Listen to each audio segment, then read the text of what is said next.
Chers élèves, bonjour. Aujourd'hui, je vais vous présenter une leçon de langue, bien sûr nouvelle, sous le titre de la fonction de la complétive par que. Nous aurons deux objectifs à atteindre. C'est d'abord l'identification de la complétive, dans une phrase bien sûr, puis l'emploi correct du mode verbal dans cette complétive. On peut se poser la question sur le mode verbal. Bien sûr, en français, nous avons 6 modes. Nous avons le premier mode, c'est le mode de l'indicatif, le mode du subjonctif, le mode du conditionnel, le mode du participe, le mode de l'infinitif et le mode de l'impératif. Allons avec moi pour découvrir ensemble ce fait à étudier. Bien sûr, nous sommes toujours dans la séquence numéro 5, sous le titre de « Le dénouement ». Et si on fait un petit rappel, c'est que dans la pièce de théâtre, la structure, elle commence par une scène d'exposition, on passe au nœud, puis les péripéties où il y a les actions des personnages pour trouver une solution, et à la fin, on va retrouver le dénouement, c'est-à-dire la fin de la pièce de théâtre. Nous avons comme objectif, et comme il est déjà mentionné dans la phase de lecture, dans la phase de langue, c'est lire, produire et jouer le dénouement d'une pièce de théâtre. Nous avons comme activité, c'est l'activité de langue, et nous allons travailler bien sûr la fonction de la complétive par que, qui a comme objectif identifier la fonction de la complétive par que, et employer correctement le mode verbal dans la complétive. Et donc tout cela, on peut le trouver dans le livret de l'élève, le français au collège, page 157. Nous allons tout d'abord commencer par le support. Et nous avons comme support le petit dialogue que vous voyez affiché sur votre écran. René, Monsieur Luc vous attend dehors. Que voulez-vous que je lui dise, monsieur? Jacques, j'ordonne qu'il parte d'ici immédiatement. René, calmez-vous, monsieur Jacques, il ne convient pas que vous soyez si nerveux. Jacques, je ne veux rien savoir. René, ce monsieur est persuadé qu'il gagnera votre confiance si vous le laissez tenter sa chance. Jacques, je pense, quant à moi, qu'il n'est pas sincère. Voilà, vous avez vu le dialogue. Maintenant que vous avez lu et écouté le petit dialogue, nous avons pour vous, chers élèves, des questions de découverte. Toujours les étapes de la leçon. On commence par la découverte, on découvre le texte ou le fait à étudier, on passe à la conceptualisation pour voir la règle utilisée, on passe à la phase de l'application pour appliquer des exercices, c'est la phase d'application et l'appropriation, et enfin on passe à l'évaluation. Donc la première phase ou la première étape, c'est la découverte. Bien sûr, vous avez vos cahiers, vous allez écrire j'observe et je comprends. Répondez aux questions suivantes. La première question, tout d'abord, relevez les personnages de ce dialogue. Et bien sûr, dans une pièce de théâtre, il y a toujours des personnages. Deuxième question. Les propositions soulignées, comme vous le voyez sur le texte, il y a des propositions qui sont soulignées. Sont-elles complètes, c'est-à-dire elles renferment tout le sens de la phrase, ou seulement des parties de la phrase pour compléter? Troisième question, quel est le mot qui les introduit? Bien sûr, puisque nous avons des phrases ou des propositions, il y a des mots qui les introduisent. Quatrième question, quel est le rôle de la proposition soulignée par rapport au verbe en rouge? Comme vous le constatez, il y a un verbe écrit en rouge qui la précède. Cinquième question qu'on peut se poser, Qu'appelle-t-on la proposition construite de cette façon? Et la dernière question, bien sûr, à quel temps et à quel mode sont mis les verbes des complétifs soulignés et pourquoi? Donc, je vous donne un petit moment de réflexion et on va voir vos réponses.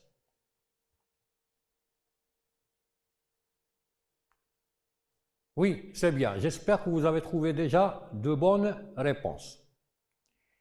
Les personnages en présence dans le dialogue sont qui, plutôt? Oui, c'est très bien. C'est René et Jacques. Ils sont donnés déjà en gras.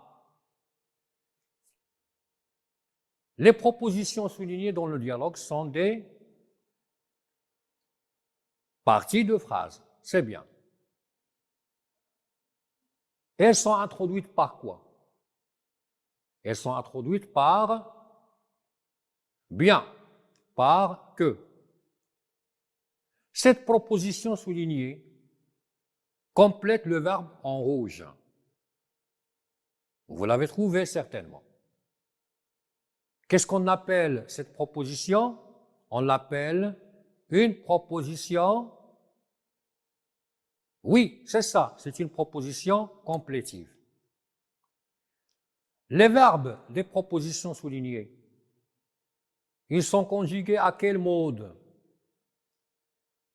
Oui, vous l'avez trouvé, c'est très bien. C'est le mode de l'indicatif ou le mode du subjonctif. Donc là, on peut découvrir que dans l'exemple ou dans le corpus ou dans le support, nous avons deux complétives. Il y a une complétive où il y a le verbe conjugué au mode du subjonctif. Il y a des complétives où le mode est conjugué, où le verbe est conjugué au mode de l'indicatif. C'est très bien. Et maintenant qu'on a répondu à ces questions, on passe à la deuxième étape du travail. Je l'ai déjà dit, la deuxième étape, c'est quoi? On a la découverte. Deuxième étape, c'est, oui, c'est très bien, c'est la conceptualisation. C'est-à-dire définir la complétive. C'est quoi d'abord une complétive? Puis, quelle est sa fonction? Et bien sûr, déterminer le mode du verbe employé dans la proposition complétive. Donc, vous prenez la règle que vous avez sur votre écran. Bien évidemment, ces règles ne peuvent assimiler, comprises qu'à partir d'un tableau que je vous explique. Parce que toujours dans la grammaire, toujours dans la langue, pour bien simplifier les choses et pour bien éclaircir les choses, on a besoin de tableaux. Voilà votre tableau, alors ouvrez vos oreilles et écoutez bien cette explication qui peut vous guider à bien cerner la question du mode. Donc, les verbes qui introduisent l'indicatif.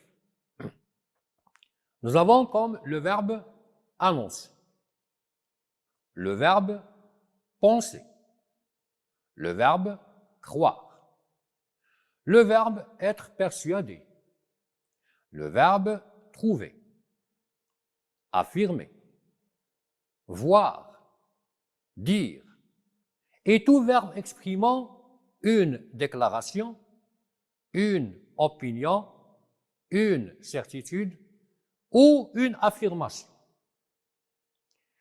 Mais dans la deuxième case que vous allez trouver sur le tableau, il y a les verbes qui introduisent le mode du subjonctif. Donc on a parlé, il y a le mode de l'indicatif, à ne pas perdre de vue, et le mode du subjonctif, qui sont plus différents à partir des verbes qui sont employés.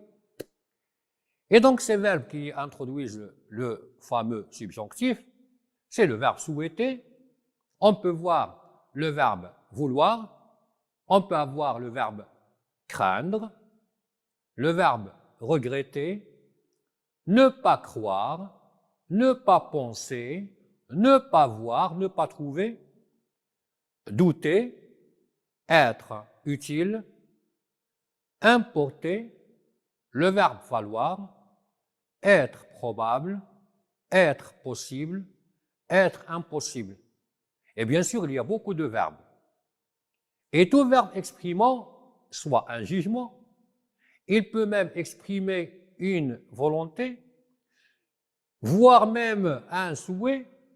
On peut avoir évidemment un doute, donc tous les verbes qui s'inscrivent dans la lignée des verbes qui introduisent le subjonctif. Maintenant, en vous référant au tableau que j'ai déjà expliqué, j'espère bien que vous avez trouvé votre champ de visionnement à travers ce tableau, on passe à une petite application pour s'exercer sur ce fait à étudier, la proposition complétive. Donc, dans les phrases suivantes que vous trouvez sur votre écran, je repère les propositions complétives et je précise sa fonction. Donc, quand on parle de la fonction de la complétive, ça vient de son nom, complétive. Elle complète quoi? Elle complète un verbe. Et bien sûr, pour compléter un verbe, nous avons soit il s'agit d'un complément d'objet direct, soit d'un complément d'objet indirect. Voilà, je vais vous donner les phrases. Je veux que tu fasses des efforts pour le prochain test. Vous allez trouver d'abord la phrase ou la proposition complétive. Puis, vous allez passer à la fonction. Deuxième question ou deuxième phrase, le professeur n'aime pas que ses élèves soient en retard. Troisième phrase, je doute qu'il fasse son exercice. La quatrième phrase, les enfants souhaitent qu'il fasse beau demain. Cinquième phrase, je suis persuadé que son père est prudent. Sixième phrase, je suppose qu'elle est allée faire des courses. Et la septième phrase, je crois qu'il ne reviendra plus. Comme vous remarquez, il y a une diversité de verbes. Et nous avons les deux modes qui se chevauchent. Il y a le premier indicatif, le deuxième subjonctif, il y a l'indicatif, le subjonctif. C'est toujours à partir du verbe qui les introduisent. Attention, dans cet exercice, on doit connaître les verbes ou expressions qui demandent le complément d'objet direct et ceux qui demandent le complément d'objet indirect. C'est pourquoi je vous demande de compléter le tableau suivant. Vous avez sur l'écran un tableau où il est mentionné les propositions complétives dans la première case, la fonction de la proposition complétive dans la deuxième case, et vous avez cette phrase. Ce n'est pas la peine d'écrire toute la phrase, mais on relève seulement la proposition complétive. Voilà, je vous attends. Vous devez avoir votre temps pour réfléchir, pour relever, pour écrire. J'espère bien que vous trouvez de bonnes réponses et dans un laps de temps. Alors, je vais commencer par la première proposition complétive. Que tu fasses des efforts pour le prochain test. Donc, comme vous le remarquez, on prend la proposition complétive du mot qui l'introduit, que tu fasses des efforts pour le prochain test. Il s'agit bien d'un complément d'objet direct. Oui, c'est bien. La deuxième phrase. Que ces élèves soient en retard. C'est très bien, c'est ça.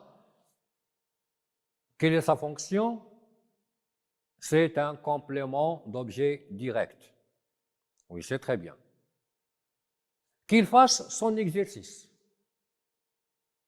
Quelle est la fonction? C'est un complément d'objet indirect. COI. Pourquoi c'est un complément d'objet indirect? Quelle est la différence entre cette phrase et les deux premières phrases? Oui, c'est très bien parce que il y a l'utilisation et l'emploi du verbe douter. Donc je dis, je doute de quelque chose. Il y a la préposition de. Et donc, quand on a la préposition de ou la préposition à, il s'agit d'un complément d'objet indirect. Oui, c'est très bien. Qu'il fasse beau demain. Oui, c'est un complément d'objet direct. Que son père est prudent. Non, ce n'est pas un complément d'objet direct. C'est un complément d'objet indirect parce que nous avons être persuadé. Vous devez vous référer au tableau. Cherchez dans le tableau, il y a être persuadé. Pourquoi? Parce que je dis, je suis persuadé de quelque chose. Toujours, on trouve la présence de la préposition de, pour signaler qu'il s'agit d'un complément d'objet indirect, c'est-à-dire qui est lié indirectement au verbe, par l'intermédiaire de la préposition. Mais il est essentiel, bien sûr, qu'elle est allée faire des courses. Oui, c'est un complément d'objet direct. Qu'il ne reviendra plus. Oui, c'est un complément d'objet direct.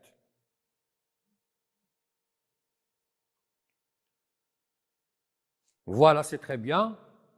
Alors, chers élèves, comme vous avez remarqué que les verbes qui introduisent la proposition complétive, soit ils demandent un complément d'objet direct ou ils demandent un complément d'objet indirect.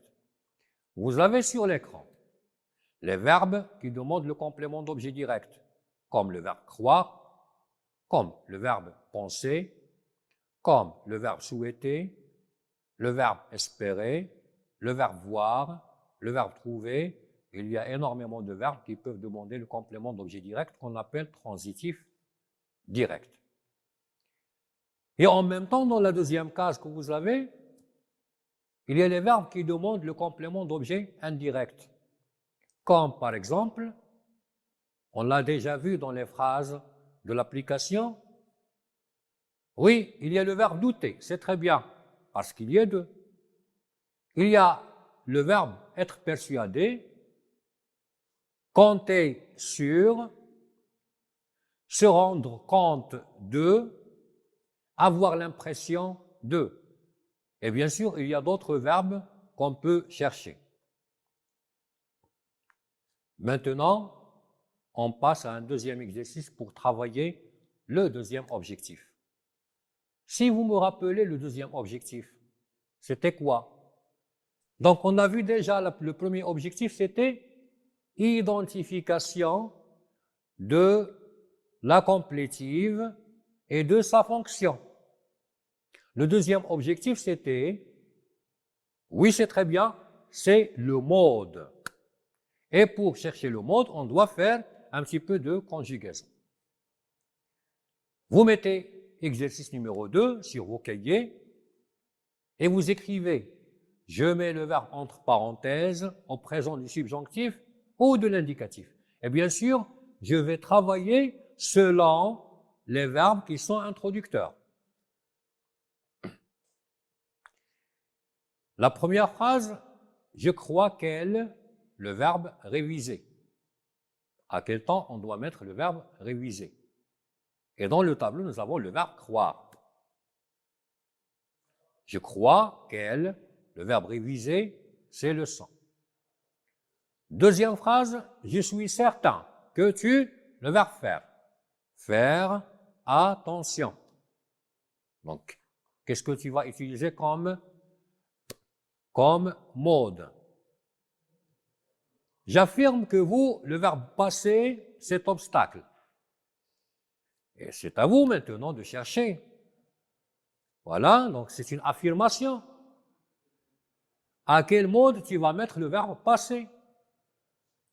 Il craint que vous, le verbe tomber, dans l'embarras. À quel temps et à quel mode on peut conjuguer le verbe tomber? Sachant que vous avez donc sur le tableau, dans la deuxième case, si je peux vous aider, le verbe craindre. Cinquième phrase, je souhaite que tu, le verbe être, sage. Qu'est-ce que tu vas mettre comme mode? Et sixième phrase, et dernière, le directeur déclare qu'il, le verbe venir, nous voir à l'instant. Voilà, donc quel est le temps que tu vas utiliser? Toujours, vous avez votre petit temps pour répondre à cet exercice.